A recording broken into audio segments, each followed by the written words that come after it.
komentar.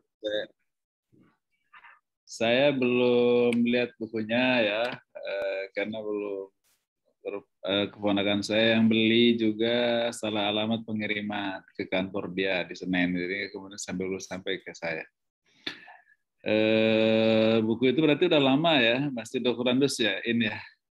Iya, Prof, lama banget. Jadi nanti kalau begitu nanti saya akan update ya, lalu kemudian pakai agak ada tambahan-tambahan lah, karena harus ada tambahan-tambahan baru bisa kita perbaharui.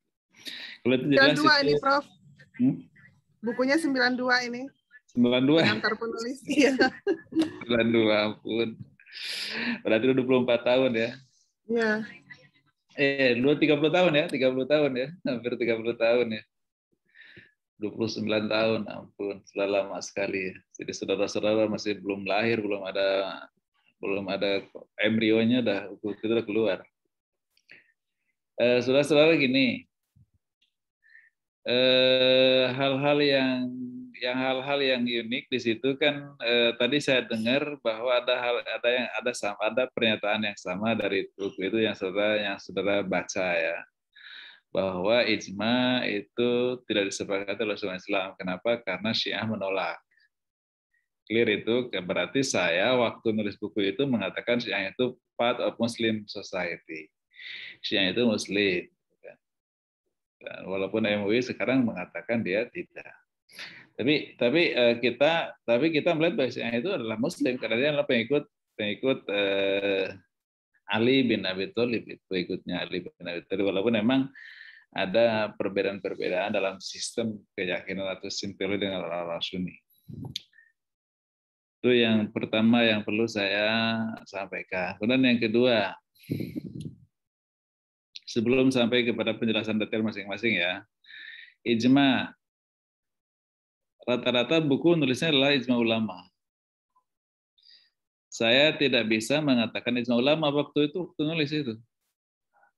Kenapa? Karena yang namanya sumber itu adalah sesuatu yang kalau kita butuh tinggal ambil gitu. Sama dengan Al-Quran, kita butuh tinggal merujuk di Al-Quran. Sunnah kita tinggal merujuk di Sunnah. Ijma berarti ada kompilasinya, gitu, kompilasi ijma. Nah, kompilasi ijma itu di mana adanya, gitu, hari ini. Nah, saya waktu itu hanya berkesimpulan bahwa produk hukum yang dikeluarkan oleh orang selain Rasulullah, selain Muhammad, selain Rasulullah, itu yang memang para ulama itu sepakat hanya zaman sahabat Abu Bakar dan Umar. Kenapa? Karena setelah itu umat Islam kan terpencar di mana-mana. Pada zaman Abu Bakar dan Umar itu orang pintar itu hanya beberapa orang, gitu. Dan semuanya di Madinah, semuanya sholat di masjid yang sama, diskusi halakoh di halakoh yang sama, yaitu di halakoh di Masjid Nabawi. Gitu. Maka ketika mereka berpendapat, maka semua ulama yang itu berpendapat, maka pendapat mereka itu sudah menjadi ijma.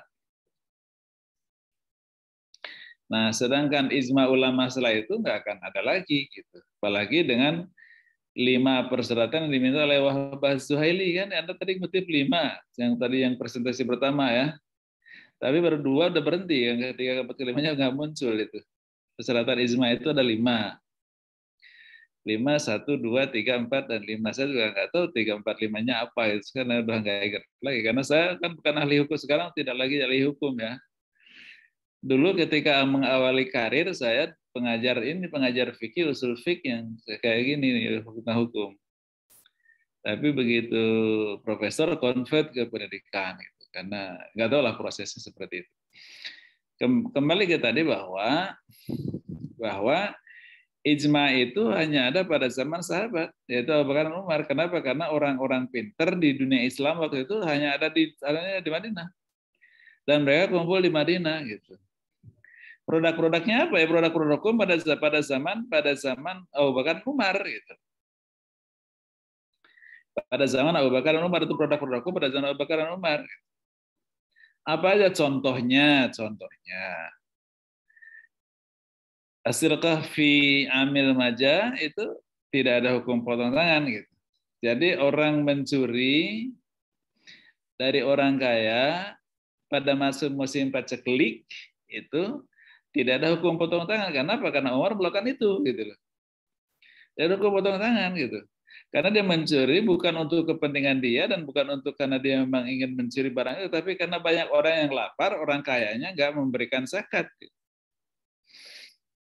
Jadi as-sirqah fi amil maja'ah itu lalu kemudian tidak diberikan hukum potong tangan. Salah satu contoh ya ijma' ya. Dan sahabat-sahabat semua setuju. Tadwinul Quran ijma' sahabat. Jadi Al-Quran ditadwin, tapi Al-Quran tadwin itu kan sudah putusan hukum yang putusan strategis, putusan politik. Tapi kalau soal hukum yang lain yang memang dari putusan ijma' adalah salah satunya adalah sholat tarawih. Sholat tarawih itu produk ijma' itu, bukan produk sunnah. Yang 23 rakaat ya. Kalau yang 11 itu produk sunnah. Tapi kalau yang 23 itu produknya ijma' sahabat, karena pada zaman Umar bin Khattab, ya mereka sholat tarawihnya sebanyak 23 rakaat, dan ya semuanya ikut gitu. Semua ikut yang Masjid Nabawi, semua ikut 23 rakaat. 20 rakaat, 20 rakaat tarawih, 3 rakaat untuk witirnya. Tapi kemudian ya kita tidak melaksanakan, ya terserah kita, itu kan sholat itu adalah perbuatan, atau sholat itu adalah sholat sunnah. Jadi, tidak banyak juga orang yang sekarang melaksanakan 23 rakaat. Banyak kan yang mengikuti kepada sunnah, yaitu yang 11 rakaat. Yang produk sunnah itu yang 11. Karena jelas Aisyah mengatakan Rasulullah tidak sholat di luar Ramadan selain 11 rakaat itu.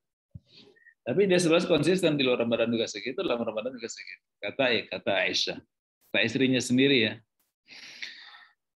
Itu kira-kira beberapa produk ijma ya yang dipakai. Sedangkan ijma itu muncul dalam usul fiqh itu dari Imam Syafi'i, yang dia mengatakan bahwa ijma adalah ittifaqu ulama al-mustahidin, ittifaqu ulama al-mustahidin fil asri min al-usul ba'da wafatir rasul fi waqi'atin. Kesepakatan ulama mustahid pada satu masa tertentu setelah wafatnya Nabi tentang satu kejadian. Siapa mustahid? Al-mustahid adalah mereka-mereka yang memenuhi kriteria sebagai mustahid. Yang beristihad. Istihad itu apa? Istifragul wus'i, jadi memaksimalkan kemampuan dia linailil ahkam asyariyah, untuk menetapkan hukum syara, hasil analisis dia terhadap dalil-dalil yang tafsili dari Al-Quran. Ya, dalil-dalil yang tafsir. Mereka memahami dalil tafsir, lalu kemudian mereka menganalisisnya, lalu kemudian menetapkan hukum dari dalil-dalil itu. Gitu. Itulah ijtihad. Oleh sebab itu maka kemudian mustahid itu ada beberapa persyaratan. Persyaratan yang pertama, menurut para ulama mustahid, para ulama usul ya, itu dia harus hafal Quran. Minimal ayat-ayat hukum yang tadi dikatakan 70 ayat ini, harus 500 ayat yang ayat hukum itu, tidak terlalu banyak. Kemudian yang kedua dia juga hafal hadis. Kalau sekarang mungkin kalau menurut Wahbah Zuhaili ya tidak hafal, tidak apa-apa, tapi ketika dia betul dia tahu di mana ada hadis gitu. Karena jangan sampai dia memutuskan hukum padahal hadis sudah mengatakan sesuatu yang berbeda dari putusan dia. Gitu. Lalu kemudian putusan ijtihadnya menjadi tidak punya legalitas, gitu. Tidak punya legitimasi ya, karena dia menyalahi hadis. Yang ketiga itu yang pasti dia harus menguasai bahasa Arab. Kenapa? Karena Al-Quran dan Sunnah adalah bahasa Arab. Lalu yang keempat apa? Menguasai ilmu bagaimana memahami Al-Quran dan Sunnah, yaitu ilmu usul fiqh. Yang kelima adalah menguasai ilmu mantik. Itu persyaratannya. Jadi mustahid itu memiliki persyaratan-persyaratan yang cukup berat. Lalu kemudian dia mempunyai legitimasi ketika dia beristihad, para jamaahnya dia mengikuti istihad dia. Lalu mustahid yang mana? Mustahid itu kan ada maratibul mustahid. Ada mustahid fatwa, Dia bukan mujtahid. Dia hanya mampu membaca kitab, lalu memfatwakan kitab, memfatwakan ke fatwa orang dari yang dia baca. Umpamanya baca kitab Mahali, menceramahkan kitab-kitab Mahali. Itu namanya mujtahid. Saya kayak penceramah di TV lah hari ini. Itu mujtahid fatwa semua. Bukan mujtahid, tapi mujtahid fatwa. Dia menyampaikan fatwa orang. Yang kedua mungkin ya tidak mujtahid fatwa, tapi dia bisa melakukan istihad ya. Melakukan istihad. Dia tidak menjadi mutabi terus ya, tidak tabi'un li ulama al-ahkam ya. Tapi dia mujtahid. Siapa itu? Mujtahid tarjih. Yaitu dia yang bisa memilih, menganalisis berbagai fatwa yang ada lalu dikatakan ini yang lebih kuat. Itu mujtahid tarjih. Dengan apa dia mengatakan lebih kuat? Mungkin karena analisis as-sunnahnya, mungkin karena pemahaman Al-Qur'annya, atau yang ketiga analisis usuliyahnya atau usul fikihnya. Ada lagi mujtahid takhrij ya. Jadi mujtahid takhrij itu dia bisa mentakhrijul ahkam dengan menggunakan metodologi ulama lain. Dengan menggunakan metodologi Imam Syafi'i, metodologi Imam Malik dan seterusnya. Lalu kemudian ada lagi mujtahid mutlak. Mujtahid yang bisa beristihad dalam semua aspek, dan ternyata mujtahid mustaqil yang mempunyai metodologi sendiri. Siapa mujtahid yang ikut beristihad tadi? Yaitu mustaqil atau mutlak. Jadi ulama-ulama tadi adalah ulama-ulama yang menguasai usul fiqh, menguasai bahasa Arab, menguasai Al-Quran, menguasai As-Sunnah, sehingga ketika dia berfatwa, kemudian tidak terkritik oleh orang lain. Kenapa? Karena ada sunnah yang belum dia baca umpamanya. Ada pemahaman Al-Quran, pemahaman bahasa Arabnya yang salah dan sebagainya. Sehingga kemudian akan dikritik oleh orang dan kemudian tidak punya legitimasi. Itulah ijma. Tetapi kata Imam Syafi'i persyaratannya berat itu. Ijma itu. Pertama, semua ulama harus ikut dalam diskusi. Nah, bahkan dalam kitabnya Ar-Risalah itu Syafi'i termasuk ulama mujtahid yang orang lain tidak pernah tahu bahwa dia adalah mujtahid. Itu kan paling sulit. Ada orang pintar tapi nggak banyak omong gitu. Kiai hebat tapi nggak banyak omong gitu. Dan itu kan di Indonesia juga pasti banyak. Itu kata Imam Syafi'i harus ikut gitu. Kemudian yang kedua bahwa semua ulama menyatakan pendapatnya gitu. Semua ulama menyatakan pendapatnya, gitu. Semua orang berpendapat. Dan yang ketiga bahwa semua ulama berpendapat sama tentang hukum itu, tidak terjadi dissenting, gitu. Nah ini kan persyaratan ini kan tidak terlalu mudah untuk terpenuhi. Maka sebenarnya sepanjang sejarah ijma'ul ulama itu tidak pernah ada dan tidak hanya ada sebagai legalitas sumber hukum, tapi secara empirik tidak pernah. Yang ada itulah ijma sahabat. Maka seharusnya ijma sahabat. Saudara, kenapa namanya ijma sahabat? Dan pasti unik kan, tidak ada di buku lain. Gitu. Kenapa ijma sahabat? Sebutnya karena memang hanya ulama zaman sahabatlah yang menghasilkan ijma, yang diikuti, yang dirujuk oleh kita sampai sekarang. Sedangkan ulama-ulama setelah itu tidak ada lagi yang bisa berijma sampai sekarang.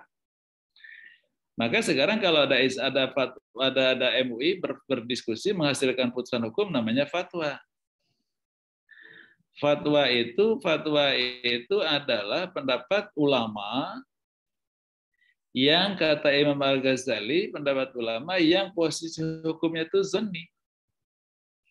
Tapi harus diyakini. Jadi Imam Ghazali berpendapat begini. Dia sendiri mengatakan pendapat saya itu zanni, tapi saya yakin ini gitu loh. Zanni itu diduga dia benar, tapi masih 49% ada peluang dia salah, sampai 1% peluang dia salah. Itulah fatwa. Jadi fatwa ulama di Indonesia punya fatwa, di Malaysia punya fatwa, di Pakistan punya fatwa, di Afghanistan punya fatwa, di Saudi Arabia punya fatwa.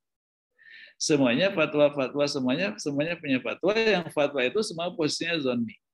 Tidak ada yang qat'i. Sedangkan ijma itu kan qat'i. Ingat hukum itu Ada yang disebut dengan qat'iyud dalalah, ada yang disebut dengan qat'iyul wurud. Al-Quran qat'iyul wurud. Al-Quran qat'iyud dalalah. Tapi ada di antara Al-Quran yang ayat hukumnya zanniyud dalalah. Gitu. Kenapa? Karena ayat hukum itu dia menggunakan ayat yang tasyabuh, yang punya dua makna. Sehingga lalu kemudian menjadi orang berbeda pendapat hanya menggunakan ayat yang sama. As-sunnah zanniyul wurud. Kecuali hadis mutawatir, itu yang qat'i kan. Dari segi dalalahnya, sunnah itu ya qat'i dalalah yang juga zanniyud dalalah. Kalau sunnah dua-duanya ada qat'i dan ada zanni, baik urutnya maupun kedalalahannya kan saudara ya. Jadi Al-Qur'an dan As-Sunnah dan As-Sunnah itu sebagai dalil yang bisa kita kutip yang memang qat'i. Qat'i itu ada pasti itu dia benar gitu. Sedangkan pendapat ulama sudah zonni, tidak qat'i. Sudah zonni, diduga benar. Sebenarnya harus dia yakini. Rukun wudu 6 itu zonni. Punya peluang salah, tetapi kemudian harus kita yakini supaya kita punya referensi. Gitu ya. Punya referensi. Itu ada yang ditanyakan. Saya hanya menjelaskan kenapa ada ijma'us sahabah, kenapa tidak ijma' ulama. Al-Quran tadi kalamullah al-munazzal ala sayyidina Muhammad sallallahu alaihi wasallam, al-mu'ajiz ilai, al-mutawat al-manqul ilaina bitawaturi, al-muta'abbad bitilawati. Itu kan definisinya itu. Kalamullah yang disampaikan oleh Allah kepada kita melalui Muhammad Rasulullah SAW, yang dia mukjizat, kemudian juga diriwayatkan dengan mutawatir, kemudian juga ibadah membacanya. Al-muta'abbad bitilawati. Hukum-hukumnya tadi sudah disampaikan, saya nggak ingat lagi berapa ayat tentang ibadah, berapa ayat tentang muamalah, berapa ayat tentang ahlus syasiyah, sampai kepada semua bukan rubul ahkam, kalau saya sampai ada 7 kan, 7 dimensi hukum dalam kehidupan dalam Islam. Sedangkan as-sunnah tadi ada yang salah Anda mendefinisikan. As-sunnah itu kan ma'udhifa dan Nabi sallallahu alaihi wasallam. Jadi segala sesuatu yang disandarkan kepada Muhammad Rasulullah sallallahu alaihi wasallam, baik perkataan, perbuatan maupun takrir Nabi gitu kan. Yang disandarkan kepada Rasulullah baik perkataan, perbuatan maupun takrir Nabi. Jadi kalau perkataan yang disandarkan kepada Nabi itu hadis. Perbuatan yang disandarkan kepada Nabi itu hadis. Takrir seperti Nabi itu juga hadis. Baik perkataan Nabi ya, baik perkataan Nabi ketika dia menyampaikan risalah maupun dia ketika dia tidak sedang menyampaikan risalah. Makanya kemudian ketika dia menyampaikan ada perkataan yang bukan risalah, itu kan sunnah juga. Cuman Khatib Al-Azaz Al-Khatib bukan Al-Azaz Al-Khatib, penulis tentang sunnah itu, dia mengatakan bahwa perkataan Nabi yang bukan risalah itu namanya sunnah yang ghairu syariah. Kenapa begini? Sejak Rasul berusia 40 sampai usia 63 itu kan Rasul. Satu harinya kan sama dengan kita 24 jam. Kan ketika hari-hari itu kan tidak semua yang dia katakan itu pasti adalah ayat Al-Quran. Pasti dia berkata yang lain-lain. Gitu kan. Berkata yang lain di luar Al-Quran, di luar Islam lah, gitu kan, di luar syariah agama lah.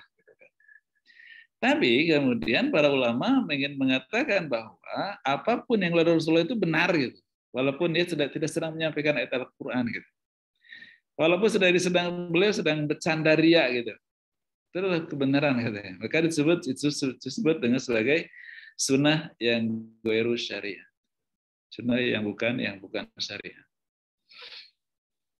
Nah, ke Al-Quran dan As-Sunnah itu sebagai sumber ajaran baik, sumber ajaran hukum bagi kita, sumber ajaran agama bagi kita. Agama itu ada hukum, ada akidah, ada akhlak, ada tasawuf. Itu semuanya bersumber dari situ semuanya, Al-Quran dan As-Sunnah. Kemudian ditambah dengan ijma sahabat.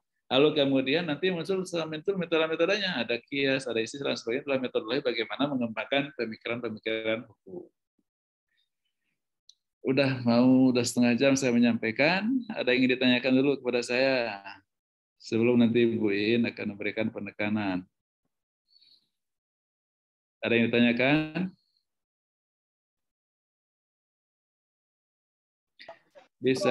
Bisa dipahami? Bisa, Pak. Iya, silakan kalau ada pertanyaan. Pak, izin bertanya. Ya, Safiatur Rahman As-Siddiq. Ya.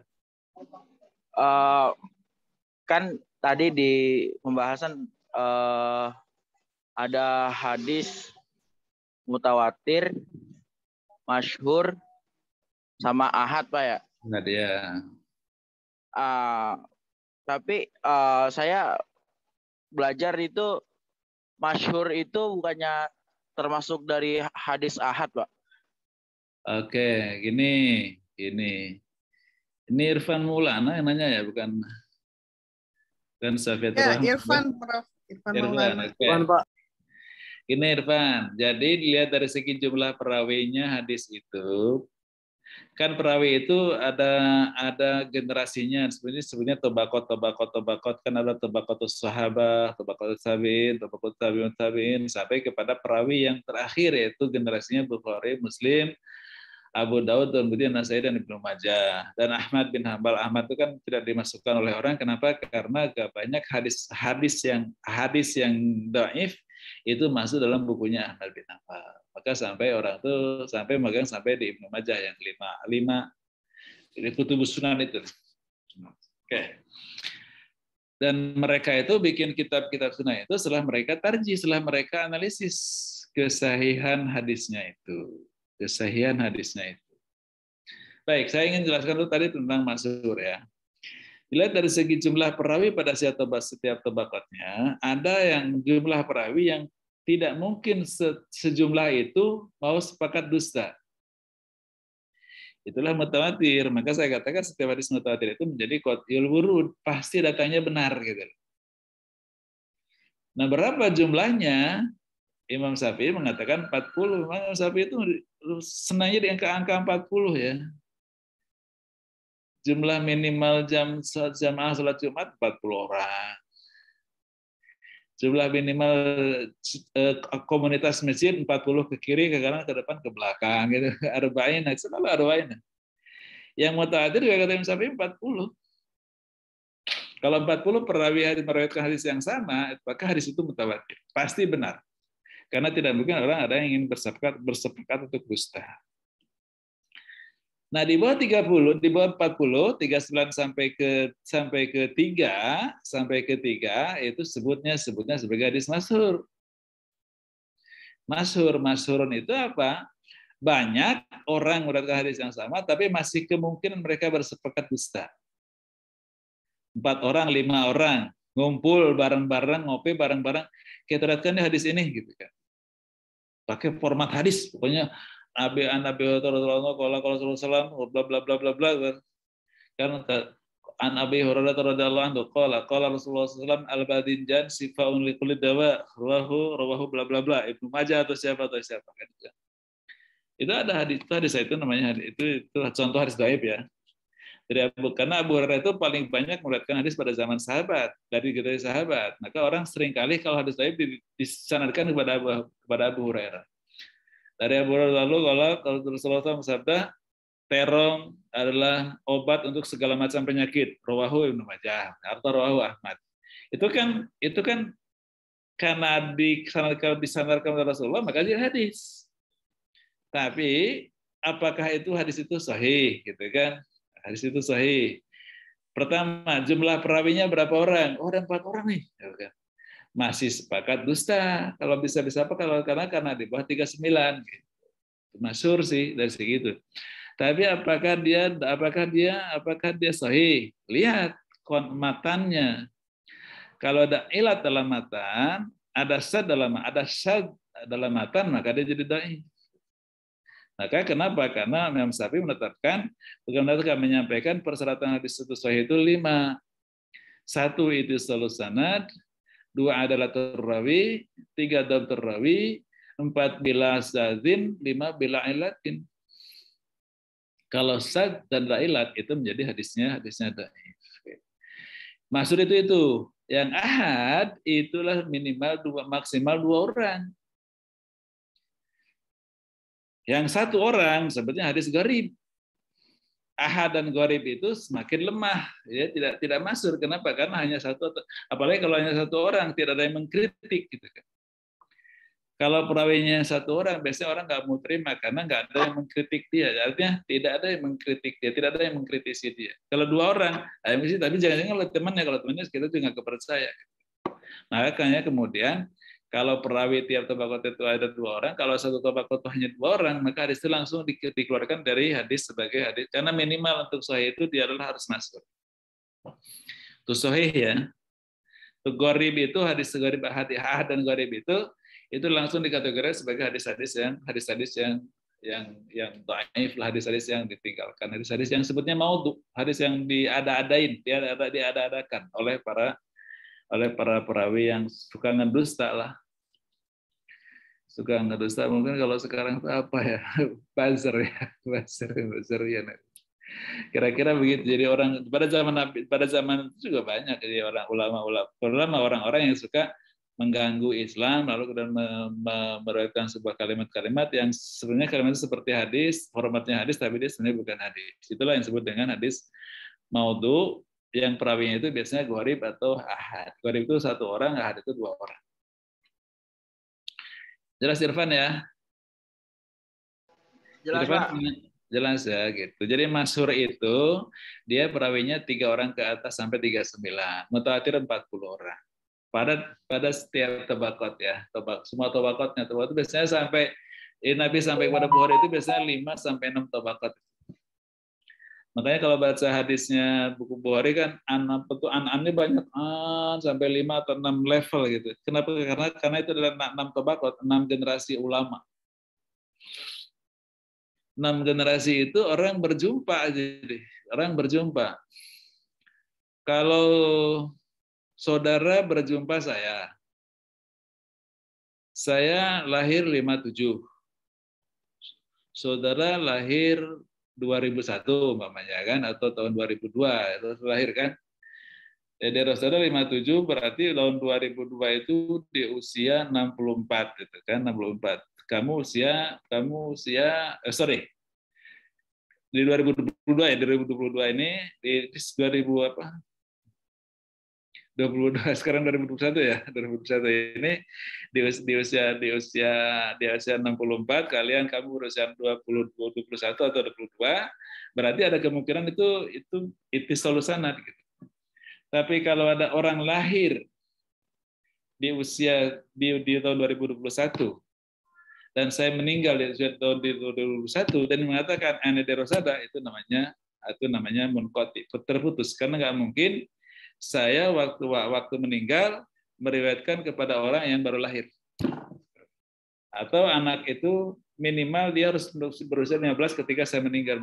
Pasti ada terjadi intiqal ruwat. Jadi terjadi perpindahan periwayatan. Itu kira-kira tentang ittisalus sanad ya. Jadi di periwayatan itu seperti itu. Dan setiap tabaqatnya harus minimal 3 orang untuk bisa dikatakan dia masuk. Clear Irfan ya?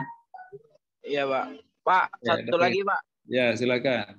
Sebelumnya maaf nih, off kamera soalnya lagi di jalan mau pulang. Ya. Maksud dari istilah dari Imam Tirmizi itu yang Hasan Gharib itu maksudnya apa ya, Pak? Hasan Gharib itu khas Tirmizi. Tirmizi itu punya membuat kategori Hasan Gharib. Gharib itu tingkatan itu jumlah perawi pada pada setiap tobakotnya atau minimal satu tobakotnya ada hanya satu orang. Yang lainnya 2, 3 orang, 4 orang, tapi pada tobakot tertentu hanya satu orang gitu loh. Tapi ke sini 3 orang lagi gitu, nggak apa-apa. Tapi satu tobakot hanya satu orang gitu kan. Lalu kemudian yang satu orang ini ternyata dilihat dari segi adalatul rawi, dari segi dhabtur rawi itu dia bukan orang yang cacat gitu. Dia bukan orang yang cacat. Jadi tidak ada kecacatan gitu. Jadi kecacatannya hanya sedikit, mungkin pada itisal sanadnya atau pada hanya sedikit. Maka kemudian dikatakan dia sebagai hadis hasan gharib. Itu dari Tirmizi. Hasan dari kualitas di bawah sahih. Sahih itu 5 persyaratannya terpenuhi. Hasan itu 5 terpenuhi tapi 1 ada cacat. Hasan ya, ada cacat. Cacat itu apa? Cacat itu apa? Seorang perawi hadis terlihat oleh orang lain yang bukan perawi hadis, tapi dia adalah orang yang sering belajar hadis gitu. Dia terlihat di satu ketika dia sedang jalan di pinggirnya ada seorang perawi hadis. Mohon maaf, dia sedang pipis buang air kecil tapi sambil berdiri gitu. Maka kemudian adalatul rawinya terganggu. Jadi tingkat keadilan rawinya terganggu. Ini sudah azan di kantor saya ini. Saya dari pusat ini nggak bisa di stop dari pusat. Jadi kira-kira hasan gharib itu begitu. Hasan itu adalah karena ada kecacatan pada salah satu kriteria kesohihan. Sehingga itu jadi hasan posisinya. Gharib itu adalah jumlah perawi pada satu tobakat. Jelas ya, Irfan ya? Berarti kesimpulannya kalau hasan itu dari segi perawinya, terus kalau gharib itu dari segi jumlah yang rawi, Pak ya? Jumlah yang meriwayatkan itu pada setiap tobakatnya. Kalau gitu, hasan dari 3 kriteria hadis sahih dari dimensi orangnya, dari dimensi rijalul hadisnya. Jadi itu 3 kriterianya. 1 itisal, 2 adil, 3 dhabtur rawi. Dhabtur rawi itu ingatannya kuat. Ingatannya kalau suatu ketika ingatannya dia salah melafalkan hadis, langsung turun hasan. Jadi ketika dia melafal hadis kepada orang lain pasti harus cerdas sekali gitu. Kalau sekali waktu orang melihat dia lupa hafalan, langsung turun jadi hasan. Itu dhabtur rawi ya. Dhabtur rawi itu dia cepat hafal, lambat lupa. Cepat hafalnya, lambat lupanya. Maka diperlukan orang yang cerdas sekali. Dan itu kita tahunya dari siapa? Dari orang yang bersaksi tentang dia. Itu yang ditulis oleh Ibnu Hajar Al-Asqalani. Jelas Irfan ya? Iya Pak, cukup jelas Pak. Makasih Pak ya. Alhamdulillah ilmu saya masih ada ya. 92 ya saya tulis. Masih bisa menjelaskan itu. Udah 30 tahun ya. 30 tahun buku itu. Nanti saya akan berbaharui lah. Ya Prof, edisi revisi gitu ya Prof? Edisi yang kesekian edisi revisi lah. Nanti bisa beda penerbit. Nanti karena waktu itu mata kuliah dihapus, lalu kemudian oleh penerbit yang diterbitkan lagi. Iya. Ketika diterbitkan, ya bestseller lah. Cukup banyak saya dapat royaltinya dari buku itu. Dan saya nggak lama ya, cuman karena diganti lagi kurikulum UIN-nya. Iya. Oke, saya kira itu Irfan ya. Itu udah jam 3 lebih, ini jam 3:05 ya. Sampai jam 3:10 ini ya? Iya Prof, jam 3:10. Kalau gitu nanti gini lah, ini kan hanya pengantar studi Islam, nanti saudara akan mendalami lagi tentang ilmu hadis, usul fiqh segala macam pada mata kuliah subjek metodenya ya, subjek metodenya. Ini di kantor saya udah azan ini, azannya bagus, azan Mekah ya. Baik, saya kira gitu saya dulu ya, ini ya. Silakan Bu Baik, diteruskan. dengan teman-teman. Saya akan close dulu ya. Dan saya akan leave ini. Karena ada sore deh. Baik, saya kira itu dari saya. Terima kasih. Dan kita ketemu lagi pada pertemuan-pertemuan yang akan datang. Dari buku saya ini ada beberapa sesi sih. Ada book report dari buku saya. Mungkin dipakai aja lah nanti. Ya. Baik, terima kasih. Assalamualaikum warahmatullahi wabarakatuh. Waalaikumsalam warahmatullahi wabarakatuh. Terima kasih, Bro.